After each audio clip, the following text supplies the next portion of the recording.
Mga kababalaghan, ako si Baltasar at malugod kong tinatanggap ang bawat isa sa inyo sa Creepy Pinoy Stories.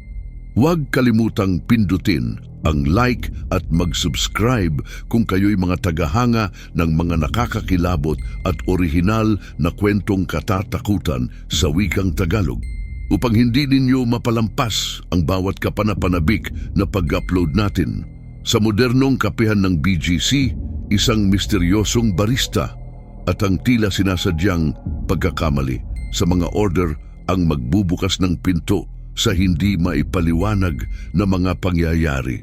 Handa na ba kayong sumama sa tatlong kaibigan na maghahatid sa atin sa isang nakakakilabot na gabi na puno ng bulong, anino at isang pagbabagong magdudulot ng sindak?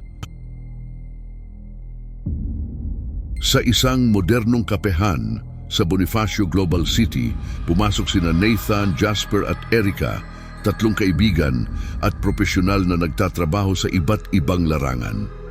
Bit-bit ang kanilang mga laptop, agad silang naghanap ng isang tahimik na sulok upang magtrabaho at magpahinga mula sa ingay ng syudad.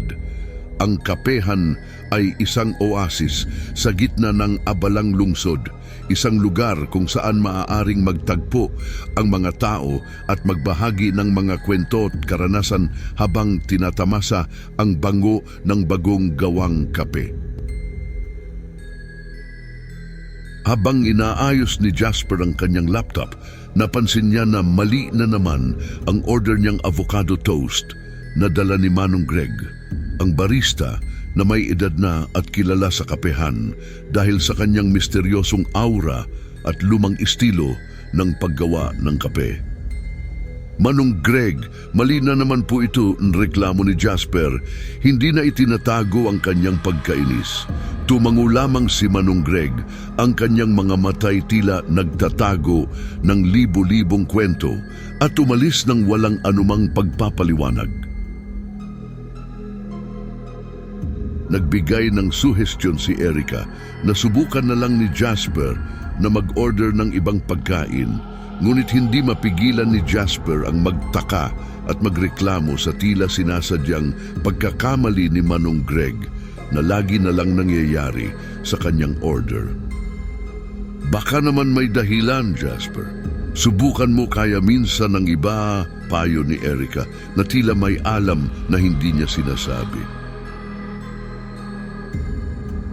Sa gitna ng kanilang pag-uusap, hindi nila maiwasang mapansin ang ilang kakaibang bagay sa kapehan, ang mga antigong dekorasyon, ang mahinang bulong ng mga empleyado, at ang paminsan-minsang pagdilim ng ilaw na tila nagbibigay ng hindi maipaliwanag na pakiramdam ng kilabot.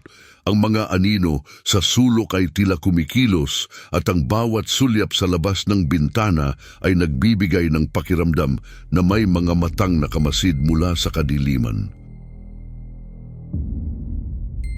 Sa paglamig ng kanilang kape, binuksan ni Nathan ang usapan tungkol kay Carlo, isang masipag at kilala nilang empleyado sa isang advertising agency sa Makati, habang sila'y nagkakape at nagpapalitan ng kwento tungkol sa kanilang mga trabaho. Si Carlo, grabe, kahit anong bigat ng trabaho, laging nakangitis, kwento ni Nathan, habang hawak ang tasa ng kape na may usok pa ring umaalimbukay. Ikinuwento ni Nathan ang mga hindi makatwirang kahilingan at sunod-sunod na trabaho na ibinibigay ng bagong manager nilang si Mr. Sarmiento kay Carlo, na kahit gaano kahirap ay tinatapos niya ito ng may ngiti at positibong saloobin.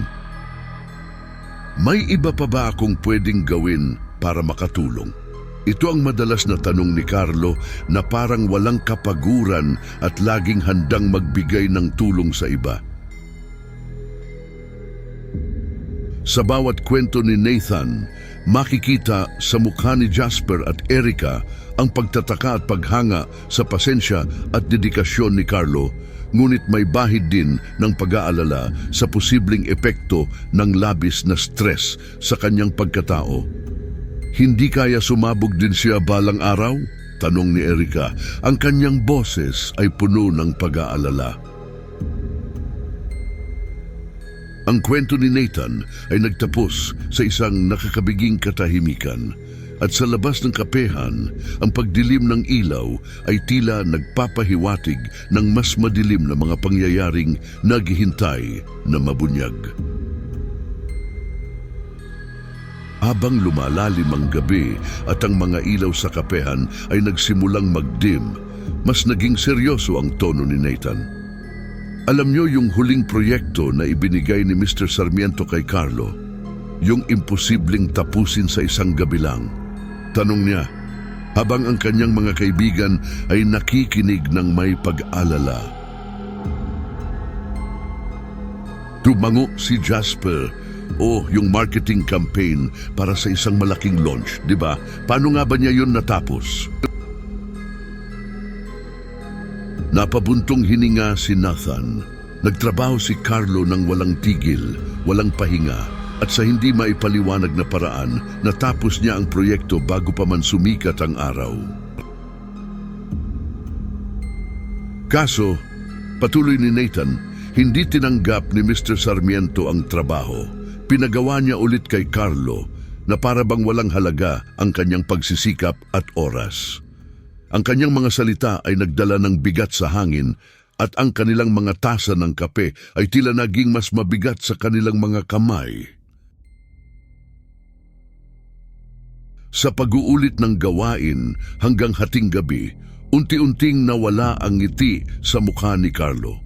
Ang kanyang mga mata na dati-rati puno ng sigla ay napalitan ng pagkapagod at tensyon. Parang may bumubulong na anino sa kanya, nagbabadya ng hindi magandang mangyayari, bulong ni Nathan na tila ba may kinikimkim na takot.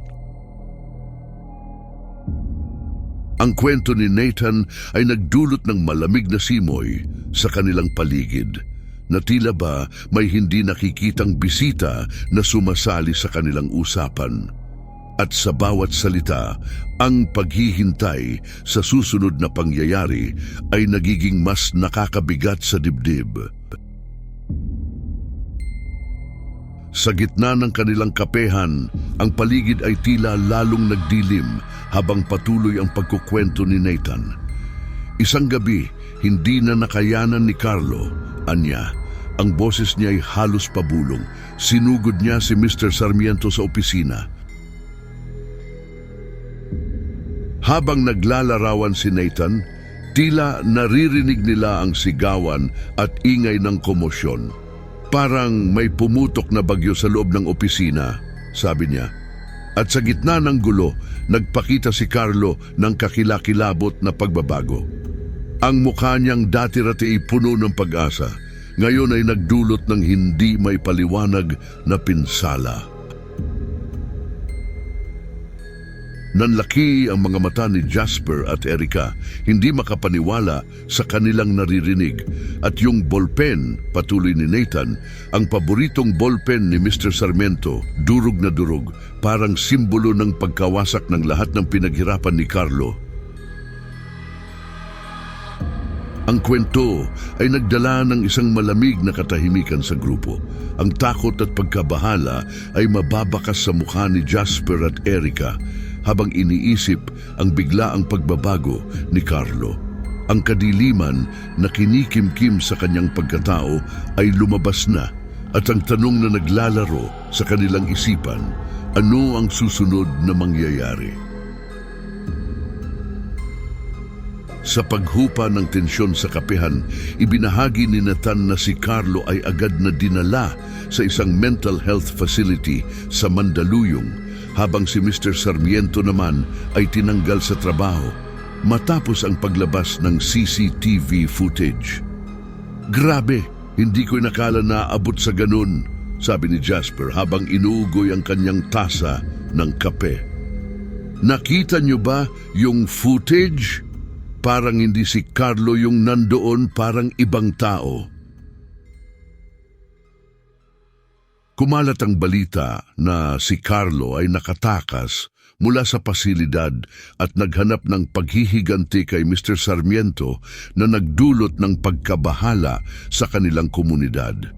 Nakakatakot isipin, ani Erica, ang kanyang boses ay puno ng pag-aalala. Paano kung bumalik siya dito? Paano kung hindi lang si Mr. Sarmiento ang habulin niya? Isang araw, natagpuan ang tahanan ni Mr. Sarmiento na puno ng kaguluhan at may mahiwagang mensahe na tila nagmula kay Carlo na nagbigay ng mas malalim na takot sa mga nakarinig ng balita. Ano kaya ang ibig sabihin ng mensaheng yon? Parang may iba pa siyang plano, bulong ni Nathan, habang ang tatlo ay nagpapalitan ng mga haka-haka. Ang kapehan ay nabalot ng katahimikan at ang lamig ng hangin ay tila nagdala ng masamang kutob sa kanilang paligid. Sa pagtatapos ng kwento ni Nathan, hindi napigilan ni Jasper na magtanong kung ano na ang nangyari kay Carlo at sa kanyang pagtataka, inamin ni Erica na siya pala si Carlo na nakatakas mula sa pasilidad nang hindi nila nalalaman. Hindi posible yan, Erica, syutal ni Jasper. Ang kanyang mga mata ay lumalaki sa gulat. Bakit mo to ginagawa? Anong nangyari sa'yo? Habang naglalakad ang bagong manager ni Erica papalapit sa kanila, humihingi ng tulong. Sinagot ito ni Erica sa isang nakakakilabot na paraan.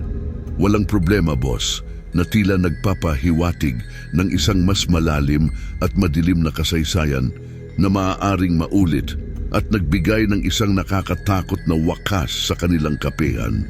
Ang mga salitang yun ay nag-echo sa buong kapehan at ang bawat isa ay naramdaman ng bigat ng bawat pantig na lumabas sa bibig ni Erica. Ang kanilang coffee break ay nagtapos hindi sa pahinga kundi sa isang banta ng mas nakakakilabot pang mga pangyayari na maaaring maganap. Mga tagapakinig, sa bawat tasa ng kape may nakatagong misteryo. Salamat sa pakikinig sa Creepy Pinoy Stories. Huwag kalimutang mag-like at mag-subscribe para sa mas marami pang nakakatakot na kwento. Sa susunod na pag-upload, magkita-kita tayo. Tandaan, sa bawat anino sa dilim, maaring may kwento na naghihintay lamang na may kwento. Mag-ingat at hanggang sa muli, mga ka-creepy.